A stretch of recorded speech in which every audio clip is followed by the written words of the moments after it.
Assalamualaikum warahmatullahi wabarakatuh. Saya Alvina Wadini dari Fakultas Keguruan Pendidikan Islam, Prodi Pendidikan Agama Islam semester 3. Di video ini saya buat guna untuk memenuhi tugas ujian akhir semester. Langsung saja, di video ini saya akan membahas dua materi. Yang pertama tentang pengertian teknologi pendidikan menurut ICT 1986 dan kawasan teknologi pendidikan.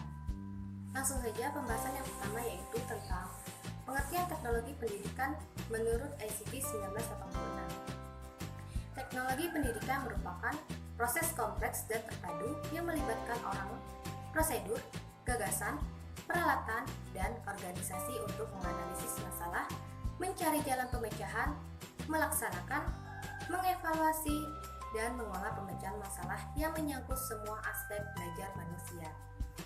Pembahasan yang kedua tentang kawasan teknologi pendidikan.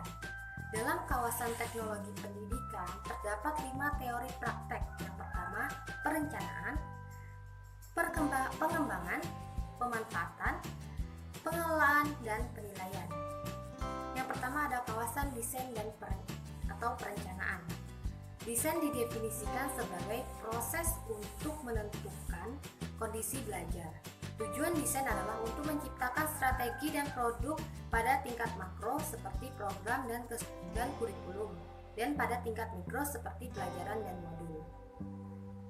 Kawasan desain meliputi yang pertama desain sistem pembelajaran atau DSI adalah prosedur yang terorganisasi yang meliputi langkah-langkah penganalisisan, perancangan, pengembangan, pengaplikasian, dan penilaian pembelajaran. Yang kedua, desain pesan. Desain pesan meliputi perencanaan untuk merekayasa bentuk fisik dari pesan. Desain pesan berkaitan dengan hal-hal mikro mengenai banyak visual, urutan, halaman, dan layar secara terpisah. Desain pesan bersifat spesifik, baik tentang media maupun tugas belajarnya. Yang ketiga, strategi pembelajaran. Strategi pembelajaran adalah spesifikasi untuk menyeleksi serta mengurutkan peristiwa belajar atau kegiatan pembelajaran dalam suatu pelajaran. Pengaplikasian suatu strategi pembelajaran tergantung pada situasi belajar, sifat materi, dan jenis belajar yang dikehendakinya. Yang keempat, karakteristik peserta didik. Karakteristik peserta didik adalah aspek latar belakang pengalaman peserta didik yang berpengaruh terhadap efektivitas proses belajarnya, mencakup keadaan sosio-fisiofisik peserta didik. Kecenderungan dan permasalahan dalam kawasan desain berpusat pada penggunaan desain sistem pembelajaran yang tradisional, aplikasi teori belajar dalam desain, dan pengaruh teknologi baru pada proses penyusunan desain. Yang kedua, kawasan pengembangan. Pengembangan didefinisikan sebagai proses penerjemah spesifikasi desain ke dalam bentuk fisik. Kawasan pengembangan meliputi yang pertama, teknologi cetak. Teknologi cetak adalah cara untuk memproduksi atau menyampaikan bahan seperti buku-buku dan bahan-bahan visual yang statis, terutama melalui proses pencetakan mekanis atau fotografis. Dua komponen utama teknologi cetak adalah teks herbal dan bahan visual. Yang kedua, teknologi audiovisual. Teknologi audiovisual merupakan cara memproduksi dan menyampaikan bahan dengan menggunakan peralatan mekanis dan elektronis untuk menyajikan pesan-pesan audio dan visual. Pembelajaran audiovisual memproduksi dan memanfaatkan bahan yang menyangkut pembelajaran melalui penglihatan dan pendengaran yang secara eksklusif tidak selalu harus tergantung kepada pemahaman kata-kata dan simbol-simbol sejenis. Yang ketiga, teknologi berbasis komputer. Teknologi berbasis komputer merupakan cara-cara memproduksi dan menyampaikan bahan dengan menggunakan perangkat yang bersumber pada mikroprosesor. Teknologi ini menggunakan teknologi digital dan monitor sebagai tumpuan penyajian pesan kepada peserta didik. Yang keempat, teknologi terpadu. Teknologi terpadu merupakan cara untuk memproduksi dan menyampaikan bahan dengan memadukan beberapa jenis media yang dikendalikan komputer. Komputer dengan memori besar menyediakan pemutar video, monitor dengan resolusi tinggi, jaringan yang lancar sangat membantu terlaksananya pemanfaatan teknologi terpadu ini. Yang ketiga, kawasan pemanfaatan. Pemanfaatan adalah aktivitas menggunakan proses dan sumber untuk belajar. Kawasan pemanfaatan sering terkena imbas kemajuan teknologi dan kebijakannya. Banyak pihak yang memiliki ide untuk memanfaatkan apapun teknologi untuk dunia pendidikan, padahal prosedur pemanfaatan memerlukan rangkaian kegiatan yang panjang, proses yang memerlukan kerja keras dan kerja sama pihak terkait guru, pemerintah, pelaksanaan di lapangan, dan lain-lain. Kawasan pemanfaatan meliputi pemanfaatan media, difusi inovasi, implementasi, dan institusionalisasi dan kebijakan dan religi.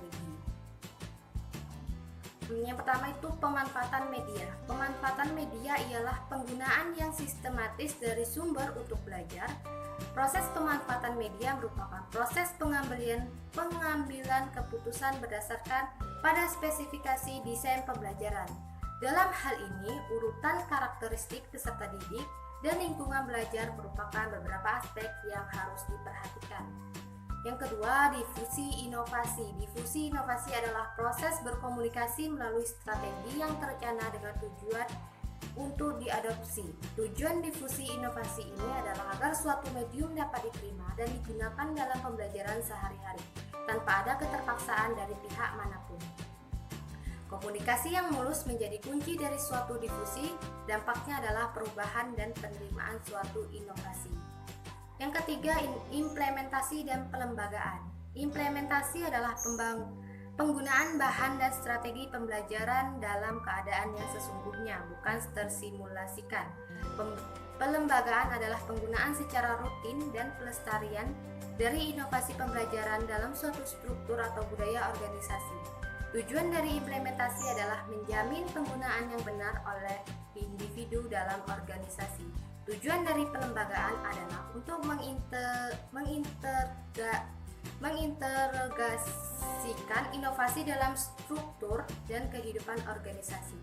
Yang keempat, kebijakan dan regulasi. Kebijakan dan regulasi adalah aturan dan tindakan dari masyarakat atau wakilnya yang mempengaruhi difusi atau penyebaran dan penggunaan teknologi pembelajaran. Kebijakan dan peraturan biasanya dihambat oleh permasalahan etika dan ekonomi. Yang keempat, kawasan pengelolaan. Pengelolaan adalah bagian integral dan sering dihadapi oleh para teknologi pendidikan. Pengelolaan meliputi pengendalian teknologi pembelajaran melalui perencanaan, pengorganisasian, pengkoordinasian, dan supervisi. Kerumitan pengelolaan akan semakin meningkat dengan membesarnya urusan sebuah sekolah kecil menjadi besar. Pekerjaan pengelolaan dimulai dari administrasi pusat media, program media, dan pelayanan pemanfaatan media. Pengelolaan meliputi yang pertama, pengelolaan proyek. Pengelolaan proyek meliputi perencanaan, monitoring, dan pengendalian proyek, desain, dan pengembangan suatu produk pembelajaran tertentu. Kedua, pengelolaan sumber. Pengelolaan sumber mencakup perencanaan, pemantauan, dan pengendalian sistem pendukung dan pelayanan sumber. Biasanya mengatur bagaimana memanfaatkan dengan optimal sumber yang ada. Ketiga, pengelolaan sistem penyampaian. Pengelolaan sistem penyampaian meliputi perencanaan, pemantauan, pengendalian, cara bagaimana distribusi bahan pembelajaran diorganisasikan. Hal tersebut merupakan suatu gabungan medium dan cara penggunaan yang dipakai dalam menyajikan informasi pembelajaran kepada peserta didik. Yang keempat adalah pengelolaan informasi.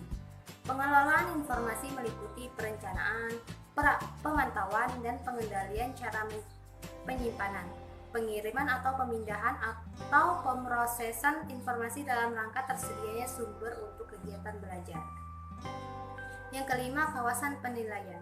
Kawasan penilaian adalah kegiatan untuk mengkaji serta memperbaiki suatu produk atau program. Perbaikan dilakukan berdasarkan masukan atau informasi yang diterima. Masih banyak pihak yang melakukan evaluasi belajar dengan cara membandingkan kemampuan seseorang peserta didik dengan temannya. Seharusnya penilaian yang diharapkan adalah merujuk pada tujuan pembelajaran. Kawasan penilaian meliputi yang pertama analisis masalah. Analisis masalah termasuk penentuan sifat dan parameter masalah dengan menggunakan pengumpulan informasi dan pengambilan keputusan strategi. Dalam membuat keputusan, dengan demikian upaya evaluasi termasuk identifikasi kebutuhan untuk menentukan sejauh mana masalah dapat dikelaskan sebagai pembelajaran, mengidentifikasi kendala, sumber daya, karakteristik peserta didik, dan menentukan tujuan dan prioritas. Yang kedua, pengukuran acuan patokan. Kriteria pengukuran penilaian melibatkan teknik untuk menentukan penguasaan materi pembelajaran yang telah ditentukan sebelumnya. Kriteria referensi penilaian menyediakan informasi dengan penguasaan seseorang terhadap pengetahuan, sikap dan keterampilan relatif terhadap tujuan. Kesuksesan pada kriteria referensi penilaian sering berpedoman pada dapat melakukan suatu kompetensi tertentu. Yang ketiga, penilaian formatif dan sumatif. Evaluasi formatif melibatkan pengumpulan informasi tentang kecukupan dan menggunakan informasi ini sebagai dasar untuk pengembangan lebih lanjut. Mungkin hanya itu yang bisa saya sampaikan, kurang lebihnya saya mohon maaf. Saya akhiri, wabillahi taufiq wal hidayah, wassalamualaikum warahmatullahi wabarakatuh.